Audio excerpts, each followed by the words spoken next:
Hey guys, welcome back to my YouTube channel. It's Grace of the Few Grace here. If it's your first time coming across my YouTube channel or seeing this beautiful face on your screen, you're welcome to my YouTube channel. On this YouTube channel, I talk about love, relationship, marriage, and lifestyle. And if you're a returning subscriber, thank you for always coming. You know I really do love you and I really appreciate you a lot. So in today's video, I'll be talking about something very important. And this video is particularly for the ladies. Ladies, have you ever wondered why the men that comes to you, they are men that are not even matching your standards. They are not matching the standards or the value you've laid down for yourself? Or have you ever wondered, you finding yourself going out with someone and you later discover that no, this is not the right person for me? So in this video, I'll be addressing something related to that. I'll be addressing those kind of issues, looking into how you yourself can attract the right partner for yourself. Now, when I say you attracting the right partner for yourself, I'm not saying those men that are calling you that are not up to your standard will stop calling you, but then you will get to attract the right ones to yourself. And also, you can watch my past video where I've spoken about how to identify the right partner. Yes, I'll probably attach the link to the description of this video. So, guys, now when we begin to talk about you attracting the right partner for yourself, it begins with you. There's a popular saying that the way you dress is the way you will be addressed. That is, the way you've placed yourself is what will attract you. Okay, is what you will attract. The way you look, the way you carry yourself determines things you will attract. Now, before you can begin to say, okay, you want to attract the right person, one thing I want you to understand is you yourself needs to make yourself right. If you are not the right person, then it will be pretty difficult for you to attract the right person. And what are those things you need to put in place for you to attract the right person to yourself? Number one thing is for you to know yourself. You need to understand yourself, and also you need to come to understand your values. You need to know your goals. You need to understand your personality, like the kind of person you are. So many of us, we just live our life normally, and when we look at it, people will say, okay, this is the kind of person you are, this is what you do, and you begin to say, no, that's not me. It's because you are yet to understand your personality. So you may not even you when you find yourself in situations when you need to defend yourself, you find it difficult to defend yourself because you are yet to understand the kind of person you are. So you knowing yourself, I said, it entails you understanding your value. And when it comes to understanding your value, you need to know what matters most to you in life. Like, what are those things you hold in high esteem? Then another thing is your goals. You need to know what you want to achieve, probably in the area of career, in your education, in any area. You want to know what you want to achieve. And also in relationship, you want to know your goal. Okay, if I should enter into a relationship today, what do I intend achieving? If I should see the right partner today, what do I intend achieving in this relationship? Then also, you need to, when I was talking about personality, you need to understand your strengths and your weaknesses. Understand the kind of person you are. Some of us, some of you, you tend to see yourself as, okay, I'm extrovert. But later, if you look down, deep down, and you begin to study yourself, you will discover you're an introvert who loves to stay indoor. Okay, so you need to just, what I'm saying in essence is, you need to understand your personality. You need to understand who you really are. Yeah. Then another thing is, learn to know what interests you the most. I'm still talking about you knowing yourself. What are those things that are of interest to you? Like, what are your hobbies? What are things that makes you happy? What are those things that you do that boost your confidence and makes you happy? Then after you've gotten to know yourself, you've done all this to know yourself, the next thing you want to do is you want to begin to work on yourself. Now, when you want to begin to work on yourself, working on yourself entails you going through personal growth on yourself, because I said it, if you want to attract anybody, you yourself, you must have been at a particular standard. You cannot be setting the standard of meeting someone very high and you are at a low standard. There's a popular saying that, okay, if you live in town A, you don't leave the shores of town A, it's not possible for you to meet someone in town B, because you are not growing. So you want to grow, you want to get outside the box. Okay, now personal growth is essential for you to become happy and fulfilled. So you want to focus on, when working on yourself, you want to focus on improving yourself. That's what we call self-improvement. You want to sit down, think about it. Which areas do you want to improve yourself? Then you also want to work on your emotional intelligence. If you are the type that you set your standards so high, then you should be ready to work on your emotional intelligence, develop your self-awareness, your empathy, develop your effective communication skill. Even if you begin to work on yourself and you are beginning to attract the right person, if you lack the effective communication skill that is needed to communicate with the person or to hold the person, then the right person you met might slip off your hands. While working on yourself, there are some other things you want to put in place, which is healing yourself of past wounds. If you are yet to heal yourself of your past traumas or your past emotional wounds, it will affect any new relationship you might want to venture into, because even if the right person approach you and you begin to talk, you might not be able to identify this person is right for you, because you are yet to let go of things you've gone through in the past. So you need to let go of your past traumas when seeking the right partner for yourself. You need to let go, and one major way for you to let go is probably for you to seek a therapist. A therapist will help. And also you need to you need to forgive yourself and let go. You need to release any negative energy, any negative emotions, any negativity around you. Release it and be filled with positivity. When you are filled with so much negativity, the people you will attract, there'll be negative people. But when you begin to fill yourself with so much positivity, you will find yourself attracting with people with high level of positivity. And you wallowing in negative energy or negative emotions can make you attract or be attracted to people that would only feel pity for you and not love. Now, when you are done working on yourself, then we can now begin to look at you defining your ideal partner. The first few things I mentioned were about your own personal growth, you working on yourself, before we begin to talk about what makes the partner right for you, or what you want to look for in a partner. Now, then the next set of things I'll be talking about is you defining your ideal partner, like what's the kind of partner you want. Now, when you are defining your kind of partner, there should be things that are non-negotiables, okay?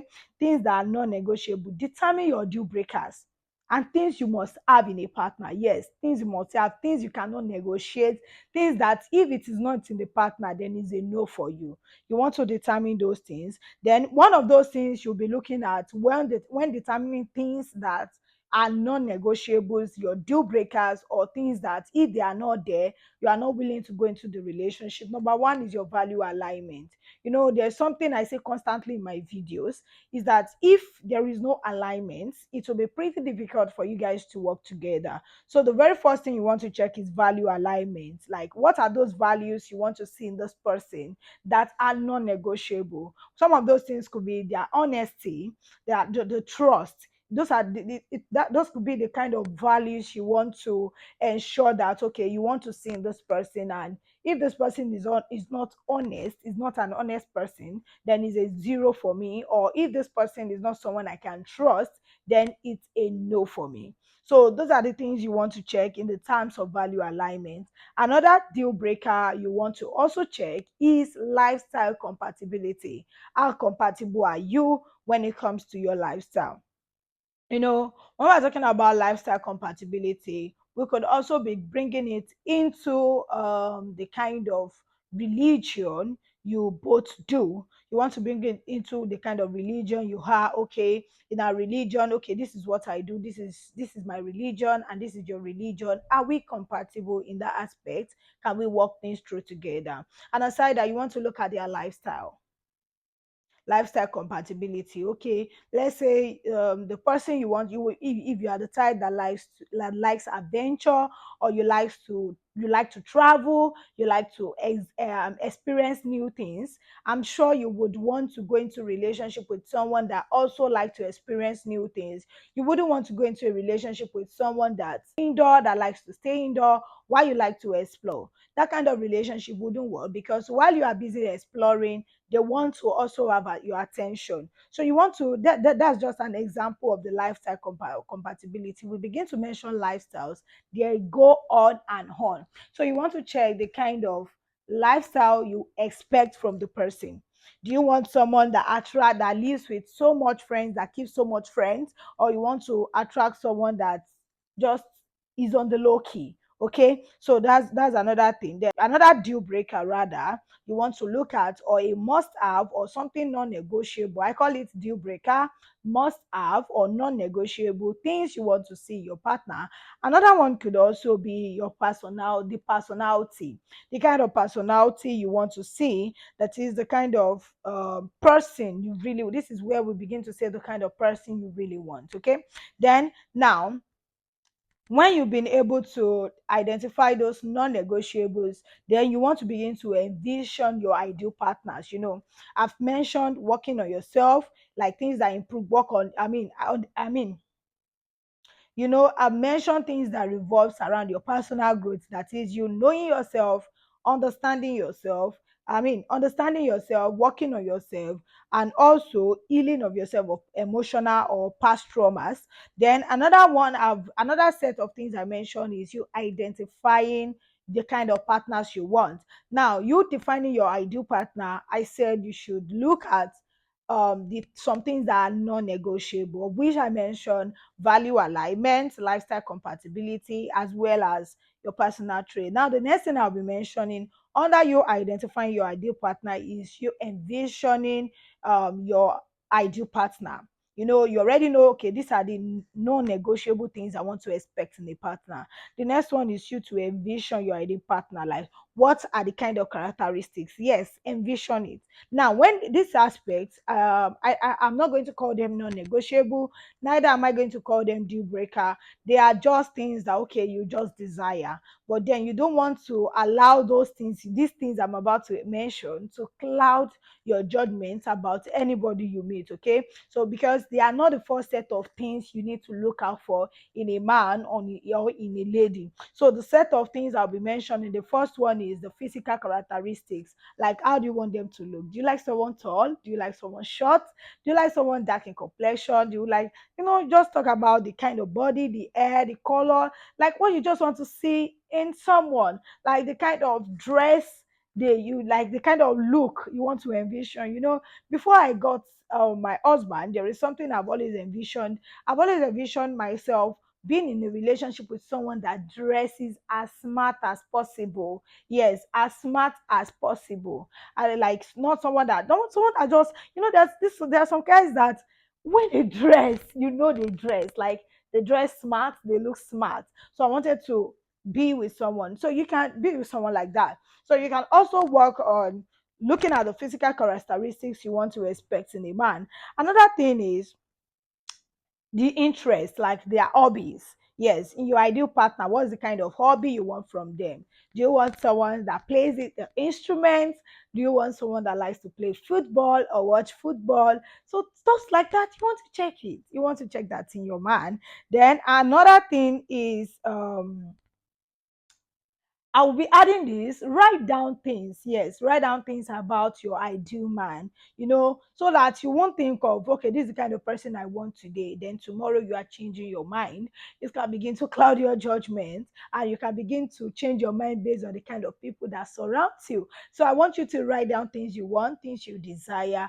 And when you write these things down, begin to let it sink into you, that you understand every bit of it, so that when you meet anyone, okay, this is the person for me, and this one is a no for me. Okay, then another thing now I've mentioned the aspect of your personal growth. I've also mentioned the aspect of you identifying your ideal partner. After identifying your ideal partner, one thing you want to do is to put yourself out there. I said something earlier. If you are living in town A and you fail to leave the shore of town A, like you feel you stay in the surrounding of town A, it will be pretty difficult for you to meet someone in town B. This is why I'll begin to talk about you putting yourself out there. Now, you putting yourself out there, the first thing you want to do is expand your social cycle. If you're the type that after church services, you just carry your bag and go, and you want to attract the right man, well, probably you attract the right man under your bed or at the entrance of to your home. So when we say you are putting yourself out there, you want to ensure that you build relationships, okay?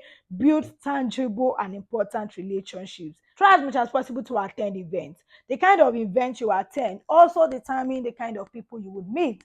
If you attend events such as club, if you go to clubs, you would definitely meet people from the club.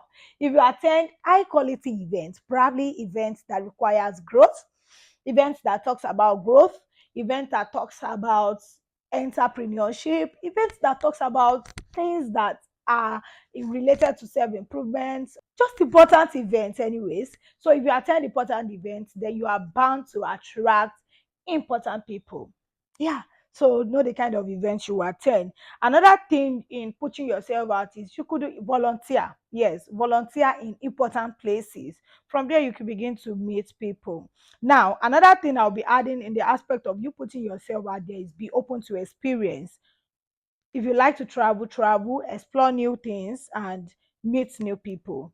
So everything still revolves around you building good relationship and expanding your social cycle, walking around like trying as much as possible to walk around your social cycle. Sometimes on a Saturday, just take yourself out. You worked from Monday to Friday, then it's no big deal on a Saturday. If you pick yourself up, take yourself out, go to important places. Look good. So the way you look would also attract, would determine the kind of people you would attract. Sorry. Then another thing, the last set of things I'll be adding, the first set of things I talk about is your personal improvement. Then the next step is you identifying your ideal partner. Then you the third thing is you putting yourself out there, expanding your social cycle. Now, the last set of things I'll be talking about is you cultivating a positive and authentic energy. And when we talk about you cultivating a positive and authentic energy, it requires you building confidence in yourself, building self-esteem. And in order for you to do this, you need to practice self-care, like self-love, love yourself, self-compassion, treat yourself so well. When you treat yourself so well, others will treat you well. If you don't treat yourself well, they won't treat you well. You know, my mom would always tell us something. If you treat your siblings right now, I'm taking it to the aspect of siblings, and you can relate it to yourself. If you, my mom will tell me, if you treat your younger siblings right, everybody around you will treat them right. But the way you treat them would also determine the way others will treat them. So it also boils down to yourself. If you treat yourself right and you carry yourself with so much self-esteem, then people around you would definitely carry you well and also treat you well. Then another thing is I want you to develop a positive mindset by reframing any negative thought. Take away negative thoughts. You know, negative thought could begin to set in as your doubts. You know, when talking about, okay, I want to meet the ideal person, you can begin to doubt yourself that can I really meet this person I want to meet? Is it really possible? So you begin to ask yourself questions like that. So I want you to take away a negative mindset that, oh, my standard is too high and I don't think I can meet this kind of person. Yo, who says that to you? Hello, you will definitely meet the right person you set yourself to meet. Okay. Then another thing is ensure positive affirmation. Say good things to yourself. Okay, I am Grace and I see myself in so place. I am Grace. I will be this in the future. I will build my home. My home will be right. My home will be for Christ. I will meet the right man. My husband will be this, will be that. Say things, good things. Sit down, write affirmations. Your affirmations should entail things you envision for yourself. Your affirmations should entail things you want to build, things you want to see play out in yourself. So you want to put them out. Then another thing is be the last thing I'll be saying is embody your true self. Like be your true self, be yourself. Don't try as much as possible. If probably you set your standards and you are meeting someone that is not up to the standards or higher than the standard, don't try as much as possible to struggle yourself to be in their standard. Be yourself, be your true self, and be who you are. Now, I've come to the end of this video. I hope you've been able to pick one or two things. If you've met the right person, kindly drop in this comment section things that helped you to meet the right person. And if you're working towards to meeting the right person, also drop in the comment section things you've learned in this video that you feel would help you to meet the right person. Once again, I'm Grace of the Field Grace, and on this channel, I talk about love, relationship, marriage, and lifestyle. See you guys in my next video. Till then, I want you to keep praying. I want you to keep studying the Word of God, and I want you to keep trusting God in every step of your life. I love you guys. Bye.